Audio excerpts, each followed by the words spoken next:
আসসালামু আলাইকুম। আমি Mohammad Rakib Hossain, junior instructor civil technology, park polytechnic institute. আমরা ক্লাসে এবং এর আগের লেকচারগুলোতে আপনাদেরকে মোটামুটি সব বিষয়েই ডিজাইন অফ স্ট্রাকচারের বিভিন্ন বিষয়ে আপনাদেরকে ধারণা দিয়েছি। আজকে আমরা নতুন করে ধারণা শুরু করতেছি চ্যাপ্টার 8-এর একটা স্ল্যাব ডিজাইনের যেই স্টেপগুলো আছে সেই স্টেপগুলো নিয়ে আপনাদের সাথে আলোচনা করব ইউএসডি মেথডে।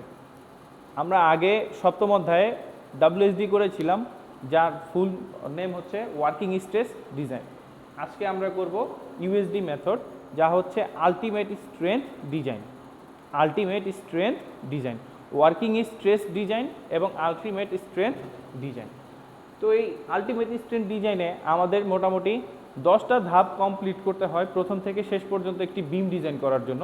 সেখান থেকে আমাদের প্রথম পর্বে আমি আপনাদের সাথে 5টি স্টেপ নিয়ে আলোচনা করব। যে 5টি স্টেপ হচ্ছে, প্রথমেই হচ্ছে লোড ক্যালকুলেশন, দ্বিতীয় হচ্ছে সর্বোচ্চ শিয়ার ফোর্স, তৃতীয় হচ্ছে সর্বোচ্চ বেন্ডিং মোমেন্ট এবং চতুর্থ হচ্ছে বিমের কার্যকরী গভীরতা নির্ণয় এবং পঞ্চম হচ্ছে স্টিলের ক্ষেত্রফল নির্ণয় বা রড কী পরিমাণ রড প্রয়োজন সেটা ক্ষেত্রফল নির্ণয়। তো বন্ধুরা, শুরু করছি আমাদের ডিজাইন স্টেপগুলা। স্যার কাটেন। স্টেপ 1-এ হচ্ছে আমাদের ফ্যাক্টর লোড ক্যালকুলেশন। আমরা ডাব্লিউএসডিতে সরাসরি লোডটা ধরে করে ফেলেছি, কিন্তু এখানে আমাদের লোডটাকে ফ্যাক্টর করে নিতে হবে। তো ফ্যাক্টর লোড ক্যালকুলেশনের আগে আমাদের প্রথমে যেটা জানতে হবে সেটা হচ্ছে ডিএল, এলএল, এটা হচ্ছে ডেড লোড, আর এলএলটা হচ্ছে লাইভ লোড। এখানে আমাদের একটা বিমের ওপরে 3 ধরনের লোড পড়ে: ডেড লোড, লাইভ লোড এবং এনভায়রনমেন্টাল লোড। কিন্তু আমাদের এই ডিপ্লোমা ইন ইঞ্জিনিয়ারিংয়ে সাধারণত এনভায়রনমেন্ট লোডটা আমাদেরকে দেয়া থাকে না, তাই আমরা এই দুইটা লোড ধরেই করি। এখানে ডেড লোডটা আমাদের যদি প্রশ্নে উল্লেখ করা থাকে যে এই পরিমাণ প্রতি মিটারে এই পরিমাণ লোড রয়েছে, সেক্ষেত্রে আমরা ডেড লোডটা নিয়ে কাজ করতে পারি। এবং লাইভ লোডটা আমাদেরকে দেয়াই থাকবে, কারণ লাইভ লোডটা আমরা সাধারণত ক্যালকুলেশন করি না। ডেড লোডটা যদি দেয়া না থাকে সেক্ষেত্রে আমাদেরকে বিমের নিজস্ব ওজন এবং ডেড লোড সেটা আমাদের ক্যালকুলেশন করে নিতে হবে। তো বিমের নিজস্ব ওজন আমরা জানি কংক্রিটের প্রতি ঘনমিটারের ওজন হচ্ছে 2400 কেজি। তো এই লোডটা ধরে আমরা বিমের একটা বি অর্থাৎ উইথ বা প্রস্থ এবং ডি ইফেক্টিভ ডেপথ বা কার্যকরী গভীরতা ধরে আমরা বিমের ক্ষেত্রফলটা বের করতে পারবো। সেখান থেকে আমরা ক্ষেত্রফল থেকে টোটাল বিমটার লেন্থটার সাথে গুণ করে কংক্রিটের প্রতি ঘনমিটার ওজন বা ইউনিট ওয়েট দ্বারা গুণ করে আমরা ডেড লোডটা ক্যালকুলেশন করে নিতে পারবো। এখানে আমি আবারও বলছি, যদি ডেড লোডটা দেয়া না থাকে তাহলে আমরা এই ক্যালকুলেশনটা করব, কিন্তু যদি ডেড লোডটা দেয়া থাকে তাহলে আমাদের এই ক্যালকুলেশনটা করার কোনো দরকার নেই। তো যখন আমরা ডেড লোড আর লাইভ লোডটা আমাদের দেয়া থাকবে বা আমরা পেয়ে যাব, তখন আমরা ফ্যাক্টরড করে নিব। এখানে ফ্যাক্টরড করার জন্য আমাদেরকে যেই বিষয়টা দেখতে হবে সেটা হচ্ছে 1.4 DL plus 1.7 LL equal to factored load. Factored লোডটা কিভাবে করব? আমরা 1.4 ডিএল মানে ডেড লোডটাকে 1.4 দ্বারা গুণ করব, যোগ 1.7 এলএল মানে 1.7 দ্বারা লাইভ লোডটাকে গুণ করব। এই টোটাল যে লোডটা পাবো সেটাই হচ্ছে আমাদের ফ্যাক্টরড লোড। স্টেপ 1-এ আমাদের হচ্ছে ফ্যাক্টরড লোডটা নির্ণয় করতে হবে, আর ফ্যাক্টরড লোডটা নির্ণয় করার জন্য 1.4 into DL plus 1.7 into LL. আমরা যখন ডব্লিউএসডিতে করেছিলাম তখন লোড যা ছিল তাই নিয়েছিলাম, কিন্তু কংক্রিটের এফওয়াই এবং এফসিতে আমরা মানটাকে একটা রেশিও দ্বারা গুণ করে সেটা কমিয়ে নিয়েছিলাম। এখানে যেহেতু আলটিমেট স্ট্রেংথ ডিজাইন, এখানে আমাদেরকে লোডটা বাড়িয়ে নিতে হবে, কিন্তু আমাদের কংক্রিট এবং রডের ইল্ডিংয়ের যে স্ট্রেংথ সেটা যা আছে তাই থাকবে। তো বন্ধুরা, এই স্টেপ 1টা আশা করি তোমরা সবাই বুঝতে পেরেছো। আমি তারপর আবারও একবার তোমাদের জন্য রিপিট করছি, সেটা হচ্ছে তোমাদের প্রশ্নে যদি ডেড লোড লাইভ লোড দেয়া থাকে তাহলে তোমরা ফ্যাক্টর লোড করার জন্য স্টেপ 1-এ 1.4 ইন্টু ডেড লোড যোগ 1.7 ইন্টু লাইভ লোড করে টোটাল ফ্যাক্টর লোডটা বের করে নিবা। যদি ডেড লোডটা দেয়া না থাকে সেক্ষেত্রে আমাদেরকে একটা ডি অথবা একটা বি নিজেদেরকে চিন্তা করে নিতে হবে। সেটার উপরে আমাদের টোটাল ক্ষেত্রফলটা বের করার পর প্রতি ঘনমিটারের ইউনিট ওয়েট দ্বারা গুণ করে প্রতি ঘনমিটারে কি পরিমাণ ডেড লোড সৃষ্টি হবে সেটা আমরা সেখান থেকে বের করে নিব। তারপর আমাদেরকে টোটাল ফ্যাক্টর লোডটা বের করে নিতে হবে। তো এই ছিল প্রথম স্টেপে। স্টেপ 2 হচ্ছে আমাদের আলটিমেট শিয়ার নির্ণয়। আলটিমেট শিয়ার নির্ণয় আমরা চতুর্থ পর্বে পঞ্চম পর্বে করেছিলাম shear force bending moment diagram. সেখান থেকে আমরা যদি এখন ডায়াগ্রাম আঁকতে যাই তাহলে আমাদেরকে সারাদিন চলে যাবে, আমরা তো এত কষ্ট করতে পারবো না। তো আলটিমেট শিয়ার আমরা নির্ণয় করে ফেলবো সহজ একটা সূত্রের দ্বারা। সেটা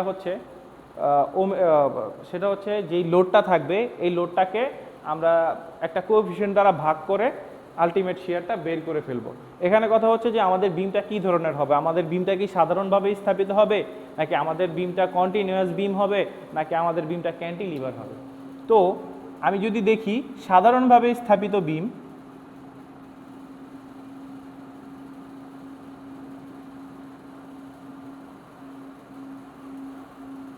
যদি সাধারণভাবে স্থাপিত বিম হয় তাহলে আমরা সূত্রটা এভাবে ইউজ করব, ওমেগা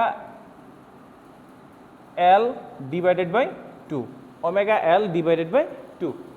এখানে ওমেগা এল হচ্ছে প্রতি বর্গ মিটারের ওজন, এর সাথে প্রতি মিটারে কংক্রিটের ওজন, এবং এর সাথে গুণ হবে টোটাল লেন্থ ডিভাইডেড বাই 2।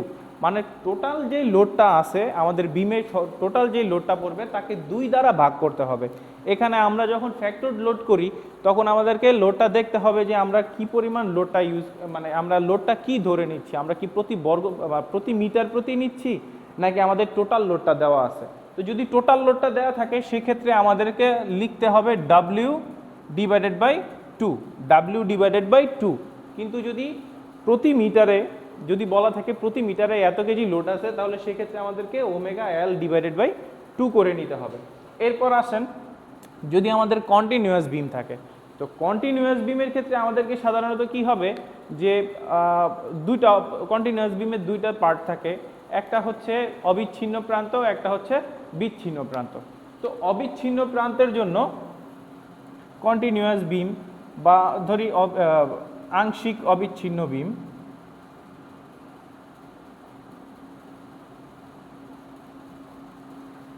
আংশিক অবিচ্ছিন্ন বিমের ক্ষেত্রে যদি অবিচ্ছিন্ন প্রান্তের জন্য হয়,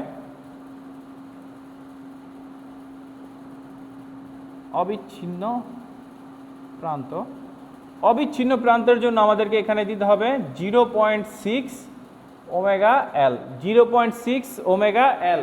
যদি বলা থাকে যে টোটাল লোড দেওয়া থাকে তাহলে হবে 0.6 ডাব্লিউ, 0.6 ডাব্লিউ। আবার আংশিক অবিচ্ছিন্ন ক্ষেত্রে যখন অবিচ্ছিন্ন প্রান্ত হবে তখন হবে এটা, কিন্তু যখন বিচ্ছিন্ন প্রান্তে থাকবে তখন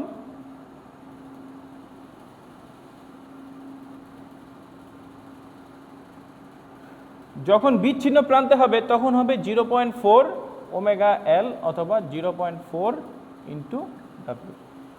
তোমরা দেখে নিতে পারো, তোমাদের বইয়েও এই রেফারেন্সটা দেওয়া আছে যে আংশিক অবিচ্ছিন্ন বিমের অবিচ্ছিন্ন প্রান্তে 0.6 ওমেগা ইন্টু এল অথবা 0.6 ডাব্লিউ। এখানে ডাব্লিউ হচ্ছে মোট লোড আর ওমেগা হচ্ছে প্রতি মিটারের লোড। তো যদি প্রতি মিটারে থাকে সেটার সাথে এল গুণ করলে মোট লোড চলে আসবে, মানে আলটিমেটলি ওমেগা এল মানেই হচ্ছে ডাব্লিউ, আলটিমেটলি ওমেগা এল মানেই হচ্ছে ডাব্লিউ। আর বিচ্ছিন্ন প্রান্তে হবে 0.4 ওমেগা এল অথবা 0.4 ইন্টু ডাব্লিউ। তো এই গেল দুইটা। এরপর হচ্ছে ক্যান্টিলিভার।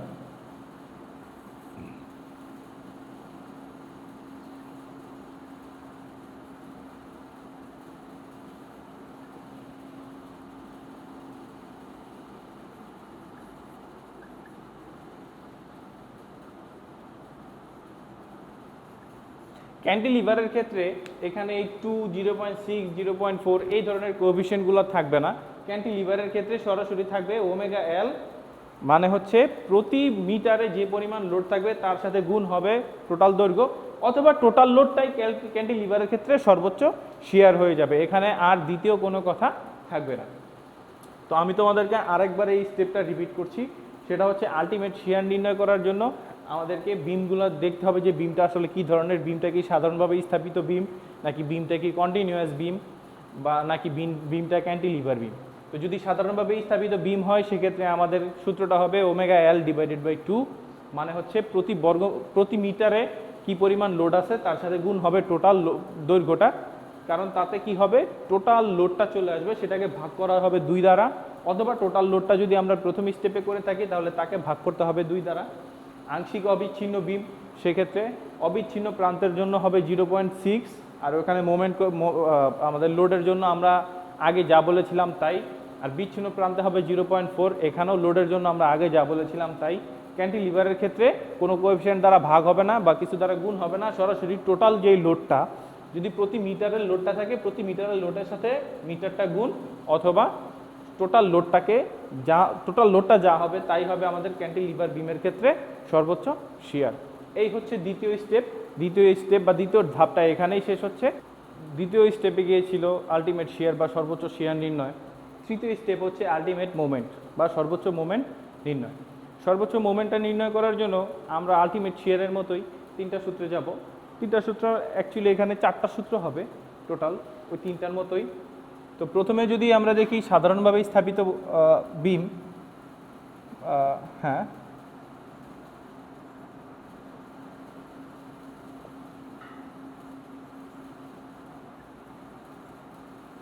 এখানে সাধারণভাবে স্থাপিত বিম হলে সূত্রটা হবে omega L square divided by 8, অথবা ডব্লিউ এল ডিভাইডেড বাই 8। এখানে মনে রাখতে হবে যে আমরা সর্বোচ্চ শিয়ার নির্ণয়ের জন্য যেই স্টেপগুলো করেছি সেই স্টেপের মতোই ওমেগা মানে হচ্ছে আমাদের প্রতি একক মিটারে কি পরিমাণ লোড রয়েছে তার সাথে লেন্থের স্কোয়ার ডিভাইডেড বাই 8। আর যদি আমাদেরকে টোটাল লোডটা দেওয়া থাকে সেই টোটাল লোডের সাথে শুধু এল গুণ হবে ডিভাইডেড বাই 8। আবারও বলছি, দ্বিতীয় স্টেপের মতোই যদি ওমেগা দেওয়া থাকে বা প্রতি মিটারের লোড দেওয়া থাকে, প্রতি মিটারের লোড থাকলে এর সাথে গুণ হবে এল স্কোয়ার, কিন্তু যদি টোটাল লোড দেওয়া থাকলে এর সাথে গুণ হবে শুধু এল আর ডিভাইডেড বাই 8। এখন 2 নাম্বার যে আংশিক অবিচ্ছিন্ন যে বিমগুলো ছিল, আংশিক অবিচ্ছিন্ন বিমের এখন আংশিক অবিচ্ছিন্ন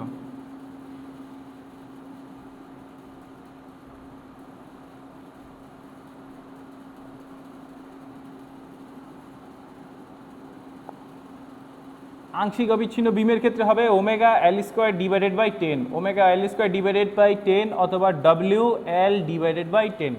আমি আবারও বলছি, আংশিক অবিচ্ছিন্ন বিমের ক্ষেত্রে omega L square divided by 10, omega L divided by W L divided by 10, এই দুইটার যে কোনো একটা হবে। আমাদের ডেড লোড বা লাইভ লোড কীভাবে দেওয়া আছে তার উপর নির্ভর করে। 3 নাম্বার হচ্ছে পুরোপুরি অবিচ্ছিন্ন বিম, পুরোপুরি বা সম্পূর্ণ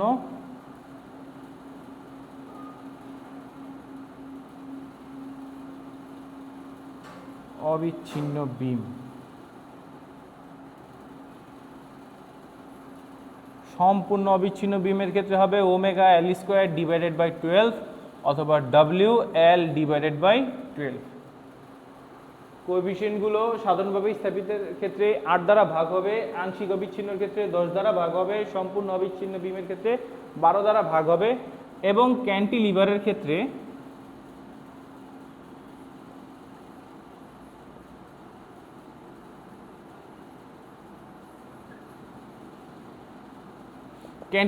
ক্ষেত্রে হবে omega L square divided by 2 অথবা ডব্লিউ এল ডিভাইডেড বাই 2।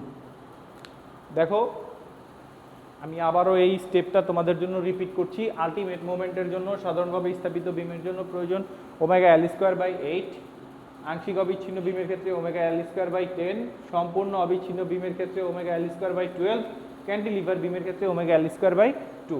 এখানে যদি প্রতি মিটার লোডের কথা বলা থাকে তখন ওমেগাটা ইউজ হবে, যদি সম্পূর্ণ লোডের কথা বলা থাকে তখন সাধারণভাবে স্থাপিত বিমের জন্য হবে WL/8, আংশিক অবিচ্ছিন্ন বিমের ক্ষেত্রে হবে WL/10, সম্পূর্ণ অবিচ্ছিন্ন বিমের ক্ষেত্রে হবে WL/12, ক্যান্টিলিভার বিমের ক্ষেত্রে হবে WL/2।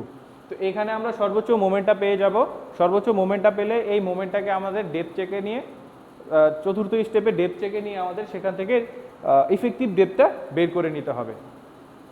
তো এই হচ্ছে তৃতীয় স্টেপ। চতুর্থ স্টেপের জন্য যাচ্ছি, তোমরা প্রয়োজনে এটা বাসায় প্র্যাকটিস করে নিতে পারো।